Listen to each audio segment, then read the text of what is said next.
నీకు 24 hours మేము time ఇస్తున్నాము. నీకు చేత కాకపోతే నెక్స్ట్ బజరంగ దళ్ ఏం చేస్తుందో చూస్తూ చూడండి. బహదూర్పురం ఉండని లేకపోతే ఏం దారుసలం ఉండని మాకేం ఇది లేదు. పెట్టుకుంటావా కేసులు పెట్టుకో, షూట్ చేస్తావా షూట్ చేసుకో. గోరక్ష కోసము, దేశం కోసం, ధర్మం కోసము మా ప్రతి ఒక్క కార్యకర్త ప్రాణాలు అర్పించడానికి కూడా రెడీ ఉన్నాడు.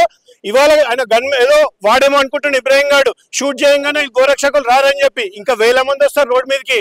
అవసరం అనుకుంటే ఇల్లు వాళ్ళ ఇంటి మీద మేము దాడి చేస్తాం. రాష్ట్ర ప్రభుత్వానికి చేత కాకపోతే చెప్పమని చెప్పండి. పీకానికి ఉన్నాడు హోమ్ మినిస్టర్. కార్యకర్త మీద ఇష్టం ఉన్నాడు అండి. ఇదేంది ఇది? ఆఫ్ఘనిస్తానా, బంగ్లాదేశా, ఎక్కడ ఉంటున్నాం మేము? అంటే 80-90% ఉన్న హిందువులకు అసలు వాల్యూ లేదా? అంటే మీకు ఓట్లు అవసరం, మేము అవసరం లేదా నీకు? అంటే ఓన్లీ తుర్కోలో నీకు టోపీ పెట్టుకున్నాడో నీకు కావాలా ఓట్లకు? వాడు ఏం చేసినా ఊరుకుంటావా? మేము అడుగుతున్నది ఏంది మిమ్మల్ని? చట్టం ఏం చెప్తుందో అది ఇంప్లిమెంట్ చేయమని అడుగుతున్నాము. ఇవాళ మన దగ్గరకి గన్ ఎట్లా వచ్చింది, మన దగ్గర తలవాళ్ళు ఎట్లా వచ్చినాయి? అంటే ఏం చేస్తారు మీరు? పోలీసు వాళ్ళు ఏం చేస్తారు? రాష్ట్ర ప్రభుత్వం ఏం చేస్తుంది? అంటే మాకేం సంకేతం వస్తున్నట్టు? ఇది ఒక వర్గానికి కొమ్ముగా వస్తున్నట్టే కదా.